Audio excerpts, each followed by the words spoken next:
Boa tarde! Está começando mais uma edição do programa 20 Minutos História. O tema de hoje: qual o balanço da Operação Lava Jato? Há 5 anos atrás, essa operação tinha início. Corria o ano de 2014, ano no qual ocorreu disputa presidencial, ocorreram eleições presidenciais. E a então presidenta Dilma Rousseff se candidatava à reeleição. Logo no início daquele ano, mês de março, começou o processo da Operação Lava Jato, que até hoje está em curso. É verdade que é um período histórico relativamente curto para fazermos um balanço consolidado. Normalmente seria temerário fazer um balanço de um fato histórico com tão pouca distância do seu início e quando este processo ainda está em andamento. No entanto, são tantos os fatos, tantas as evidências, tantos os reflexos da Operação Lava Jato na vida do país, que esses 5 anos podem excepcionalmente ser alvo de um balanço bastante equilibrado. Proponho aos espectadores que façamos um acordo, que tratemos de efetivar esse balanço com a cabeça fria em 4 planos fundamentais. No plano jurídico, se a Lava Jato foi ou não capaz de avançar no combate a que se propunha, no combate à corrupção. No plano político, quais as consequências sobre as instituições do Estado. No plano econômico, quais foram os reflexos sobre a situação econômica do país? E no plano geopolítico, quais foram os reflexos da Operação Lava Jato em relação ao papel que o Brasil desempenha no mundo?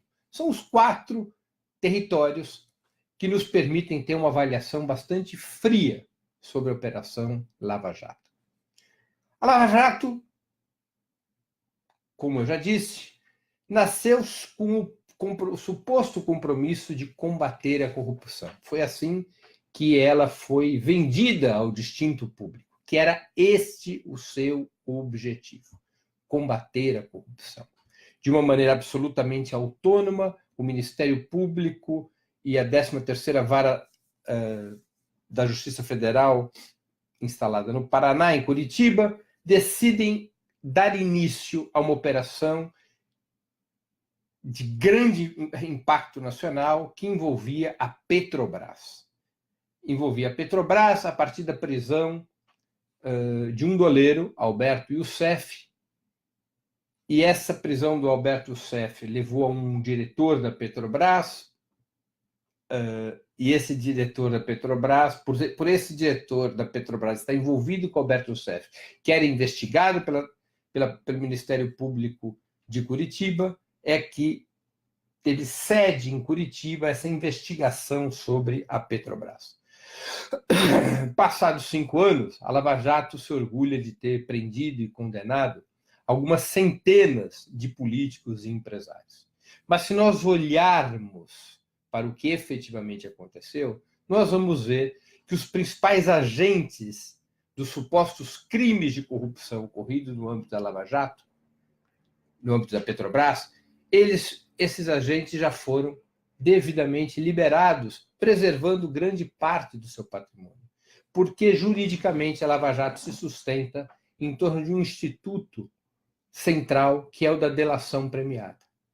Para que determinados políticos pudessem ser condenados diante da inexistência de provas materiais que envolvessem esses políticos, em particular o presidente Lula, mas não só, o que se fez foi pressionar os empresários e também alguns dos próprios políticos, aqueles que efetivamente haviam embolsado quantias absurdas de dinheiro, pressionar esses empresários e políticos para que gerassem informações que fossem suficientes para dar uma aparência de legalidade e condenasse os principais políticos que eram alvo da Lava Jato, desde o seu início. Esses empresários e políticos foram colocados no xilindró, foram mantidos presos, receberam sentenças altíssimas, foram pressionados de toda maneira até que aceitassem fazer a delação premiada, pela qual receberiam um pagamento em liberdade e em preservação de parte do seu patrimônio. E a delação premiada se desenvolveu celeremente na Lava Jato, permitindo a condenação de um punhado de políticos, em especial aqueles vinculados ao Partido dos Trabalhadores, que continuam presos e que obedecem e que são processados ainda pela República de Curitiba. Mas a massa dos empresários que participaram de crimes lesivos ao Estado, depois de um certo tempo na cadeia e depois do pagamento de uma multa, puderam voltar à liberdade, puderam voltar às suas vidas, compraram seu direito a retornar à liberdade, com informações, fundamentalmente, e pagando módicas multas. Era como ocorria na Idade Média, quando a igreja vendia indulgências à nobreza. Essa nobreza brasileira comprou indulgências junto à Lava Jato e se safou completamente de qualquer processo mais duro. Aqueles que foram os principais beneficiários dos efetivos crimes de corrupção na Petrobras estão hoje leves, livres e soltos, porque aceitaram colaborar com a Operação Lava Jato, muitas vezes fabricando informações sem provas que pudessem levar à condenação de determinados agentes políticos.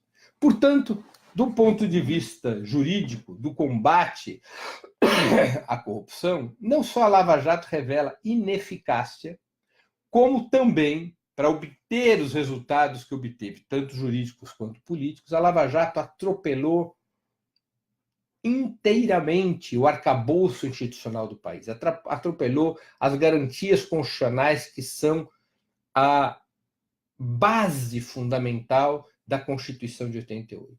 Acabou com a presunção de inocência, acabou com a interdição de depoimentos de corréus na formação de provas, até a Lava Jato, até a utilização ampliada da delação premiada, uma delação de um corréu, de alguém que fosse julgado, estivesse sendo julgado no mesmo processo, não tinha valor jurídico, valor de prova. Passou a ter.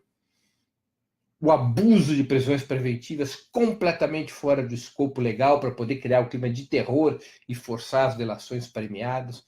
Todas essas garantias e mais outras tantas foram abertamente violadas pela Operação Lava Jato, foram atropeladas pela Operação Lava Jato, criando um tremendo clima de insegurança jurídica no país e estabelecendo efetivamente um embrião de Estado policial cujo interesse é ampliá-lo cada vez mais. O interesse da Lava Jato é ampliá-lo cada vez mais.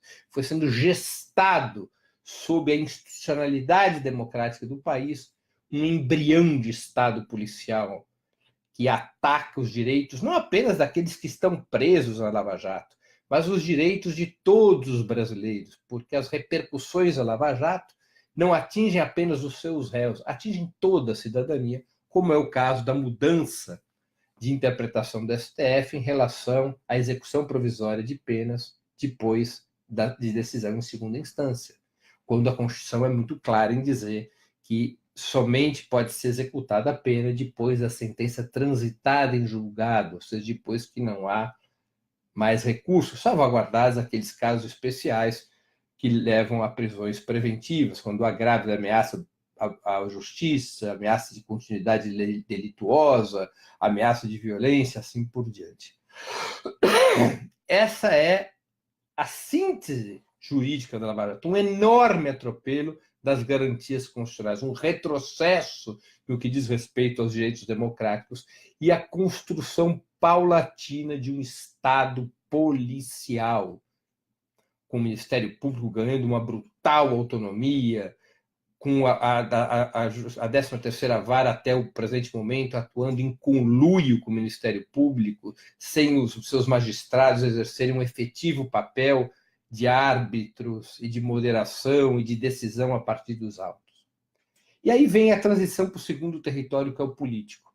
é evidente, fica hoje muito evidente, que esses atropelos jurídicos foram executados com um único propósito: conseguir fazer com que a Lava Jato fosse um instrumento que detivesse a hegemonia eleitoral, ao menos, que as forças de esquerda, em particular o Partido dos Trabalhadores, vinha construindo desde 2002, quando o presidente Lula foi eleito pela primeira vez. Depois de 4 eleições consecutivas de presidentes ligados ao Partido dos Trabalhadores, filiados ao Partido dos Trabalhadores, uma parte importante das elites do país, dos meios de comunicação, do capital financeiro, viu na Lava Jato, a partir de uma narrativa em grande parte fraudulenta, a possibilidade de desmontar a influência que as forças de esquerda e o Partido dos Trabalhadores vinham conquistando na sociedade.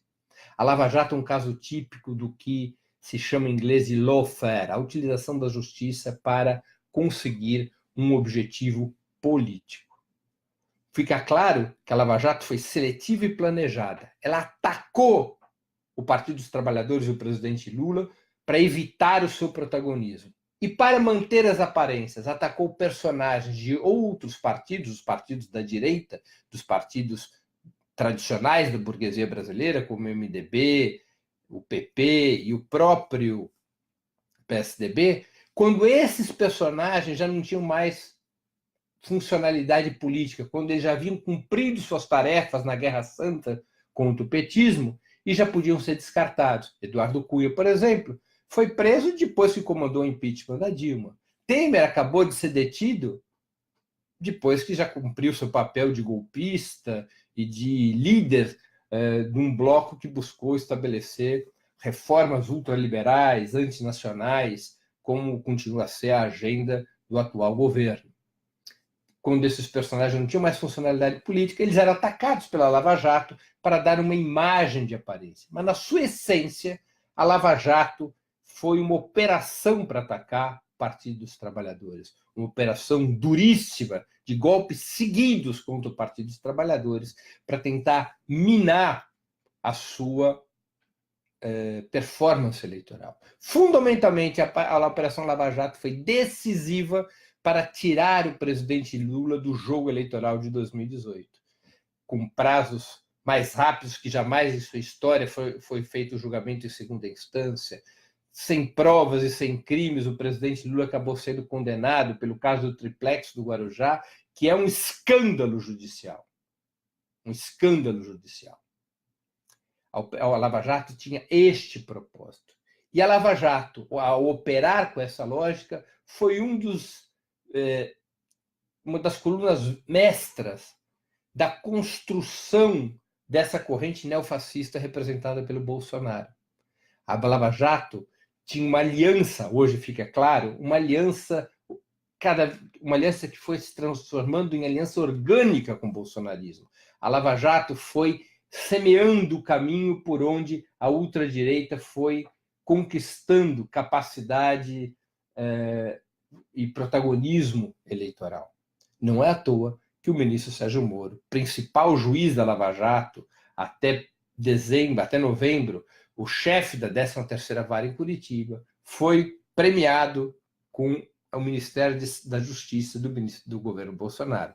Moro condena Lula, a condenação de Lula interdita sua participação eleitoral, interditada sua participação eleitoral, quando Lula era o franco favorito nas pesquisas, Bolsonaro ganha as eleições. Vitorioso Bolsonaro, Sérgio Moro vira o ministro da Justiça de Bolsonaro, numa clara prova, e não um indício, uma clara prova dos vínculos entre a Lava Jato e o bolsonarismo. Vínculo que não se restringe a Moro, se espraia pelo Ministério Público, se espraia pela Lava Jato do Rio de Janeiro. Marcelo Bretas não esconde de ninguém seus vínculos com o bolsonarismo, e por outros expoentes do sistema de justiça, da Polícia Federal, do Ministério Público, do Poder Judiciário, que se vincularam à construção dessa corrente de extrema-direita que ganhou as eleições presidenciais no ano passado.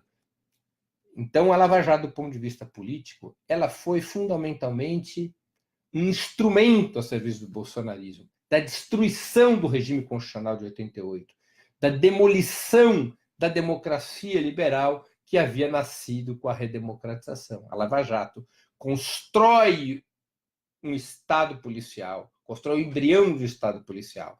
E a Lava Jato é um instrumento claramente com um objetivo político de garantir a passagem e a construção de uma corrente de ultradireita que pudesse, através da mudança do regime político da democracia liberal para um Estado policial, impor a ferro e fogo a agenda ultraliberal que interessa ao capital financeiro. Reforma trabalhista, reforma previdenciária, entrega do pré-sal, entrega de Alcântara e todos os outros elementos que vocês todos tão bem conhecem. Então, do ponto de vista político, esse é o balanço da Lava Jato. É a Lava Jato que abre as portas para o bolsonarismo. É a Lava Jato que semeia o terreno onde nasceria o bolsonarismo como força protagonista do ponto de vista eleitoral. É a Lava Jato que tira Lula da disputa presidencial. É a Lava Jato que funciona como o braço armado dessa extrema-direita que chegou ao comando do Estado. Se do ponto de vista jurídico e político esse foi o processo, do ponto de vista econômico, os resultados não foram nem um pouco mais favoráveis. Ao contrário, a Lava Jato foi absolutamente destrutiva da economia brasileira. Eles se gabam, e nunca mostraram provas disso, de que foram capazes de recuperar alguma coisa como 10, 15 bilhões de reais em função dos processos e das repatriações de recursos dos empresários que foram pegos com a boca na botija em processo de corrupção na Petrobras. Ora, institutos absolutamente isentos, como a Fundação Getúlio Vargas, além de várias consultorias vinculadas ao capital financeiro, que nada tem de petista, foram estabelecendo claramente, desde 2015, que a Petrobras, que a Lava Jato, era responsável por algo como 1/3 da recessão que o país vive desde aquele ano de 2015. 1/3 da recessão é responsabilidade da Lava Jato. A Fundação Getúlio Vargas calcula que a Lava Jato levou nesses 5 anos a uma queda de 3,5% do PIB brasileiro. Praticamente destroçou a cadeia do petróleo e do gás. A Petrobras cortou em mais de 40% seus investimentos, cortando empregos, desativando a indústria de estaleiros, que havia se recuperado durante o governo Lula. E também destruiu o setor de construção civil, que era um dos raros setores em que o Brasil tinha competitividade internacional. As grandes empreiteiras brasileiras foram destroçadas. Seus donos e acionistas, depois de acordos de delação premiada, salvaram seu patrimônio e sua liberdade. Mas as empresas foram destruídas pela Lava Jato. Mais de 100 mil empregos diretos foram perdidos. E essas empresas não apenas se enfraqueceram dentro do Brasil, como perderam espaço no mercado internacional. E esse mercado que elas perderam dentro do Brasil e fora está sendo ocupado por corporações multinacionais, em especial pelas corporações norte-americanas, como ocorre no exterior. Então, a Lava Jato teve um papel maléfico, destruidor da economia brasileira, como mostram números, repito, de instituições absolutamente isentas, como a Fundação Getúlio Vargas, que calculou que apenas em 2005, no segundo ano da Lava Jato, mais de 40 bilhões de reais foram perdidos em função das ações da Lava Jato. A Lava Jato, em 5 anos, recuperou 10 a 15 bilhões não comprovados para os cofres públicos, além do desvio que tentaram fazer com a Fundação Lava Jato, os 2,5 bilhões que o Ministério Público quis tungar para uma fundação de direito privado controlado pelo próprio Ministério Público da República de Curitiba. Teria recuperado, portanto, de 10 a 15 bilhões em 5 anos, e em apenas um ano, 3 vezes esse valor teria sido perdido pela economia brasileira em função da Lava Jato. Se esse é o cenário jurídico, político e econômico, no geopolítico, então, a situação é terrível. Como produto da destruição da capacidade competitiva das empresas brasileiras, o que nós tivemos com a Operação Lava Jato do ponto de vista geopolítico,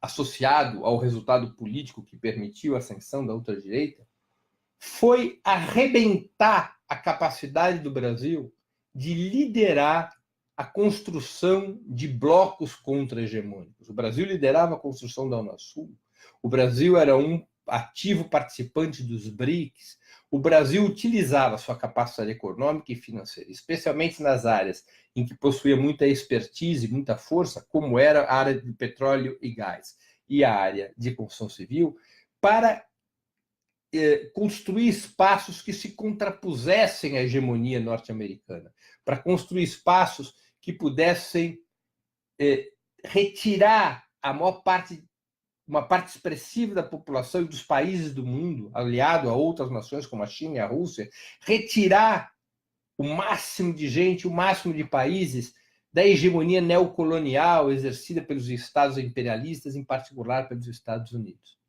A ação da Lava Jato, minando a economia brasileira, derrubando um governo progressista como o da presidente Dilma, facilitando o ascenso de Temer, hoje preso, e depois de Bolsonaro, a Lava Jato liquidou ou afetou enormemente a capacidade de liderança contra-hegemônica do Brasil. E quem se beneficiou com isso? Se beneficiaram principalmente os Estados Unidos. Se beneficiaram os demais estados imperialistas, porque o Brasil se transformou num anão geopolítico, entre outras razões, pelo papel exercido pela Operação Lava Jato. Feito o balanço nesses 4 terrenos, é obrigatório chegarmos à seguinte conclusão. A Operação Lava Jato não é uma operação com boas intenções, que tenha sido positiva para o país, embora tenha cometido muitos erros. Não.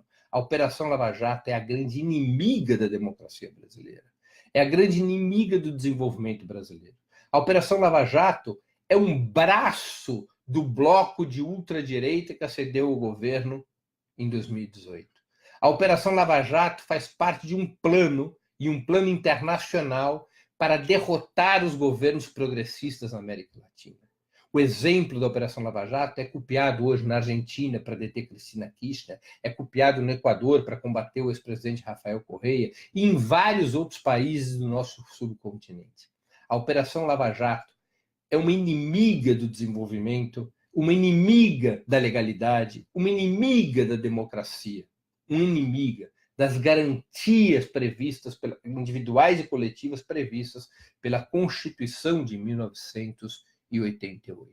Efetivamente, a Operação Lava Jato é inimiga do Brasil. Ou o Brasil derrota a Operação Lava Jato, ou a Operação Lava Jato derrota o futuro do Brasil. Por isso que nesse 5º aniversário da Operação Lava Jato, nada há a comemorar. E nós devemos aproveitar o balanço desses 5 anos para entendermos que entre as grandes batalhas da resistência está a luta frontal contra a Operação Lava Jato e seus agentes. A Operação Lava Jato é um braço da ultradireita, é um braço da contra-revolução autoritária liderada por Bolsonaro, pelo alto comando do Exército, por setores do sistema de justiça, por setores da comunicação monopolista, pelo capital financeiro e pelos estados imperialistas. Encerro aqui minha exposição de hoje. Antes de terminarmos o programa, 2 mensagens. Primeira mensagem: façam uma inscrição no canal do Opera Mundi no YouTube. Nessa plataforma vocês poderão assistir nossas transmissões ao vivo e também as edições anteriores do programa 20 Minutos e demais programas da TV Opera Mundi. O YouTube é uma plataforma muito mais amigável para assistir vídeos, para fazer comentários e também para contribuir financeiramente com o canal do Opera Mundi através do Superchat. Segundo comentário, segunda observação, segunda mensagem. Peço a vocês encarecidamente que façam uma assinatura solidária de Opera Mundi. A assinatura solidária é um pequeno valor mensal que nossos espectadores e leitores pagam para que nós possamos ter os recursos necessários à sustentação e ao desenvolvimento de um jornalismo independente, investigativo, para que nós tenhamos os recursos necessários para a batalha cotidiana de ideias e informações contra a imprensa de direita. Você poderá obter informações sobre a assinatura solidária e realizá-la no endereço www.operamundi.com.br/apoio. Vou repetir o endereço: www.operamundi.com.br/apoio. Queria agradecer a todos que nos acompanharam no programa de hoje. Quem gostou do programa, o compartilhe, ajude na sua difusão, ajude que mais e mais pessoas conheçam o programa 20 Minutos, que é um programa dedicado a melhorar a qualidade do debate político no país, a melhorar a qualidade da discussão sobre a realidade e a história do nosso país e também das questões internacionais. Nós voltaremos a nos ver na próxima segunda-feira com 20 Minutos Nacional, às 4h30 da tarde, pelo YouTube e pelo Facebook. Até lá e um grande abraço.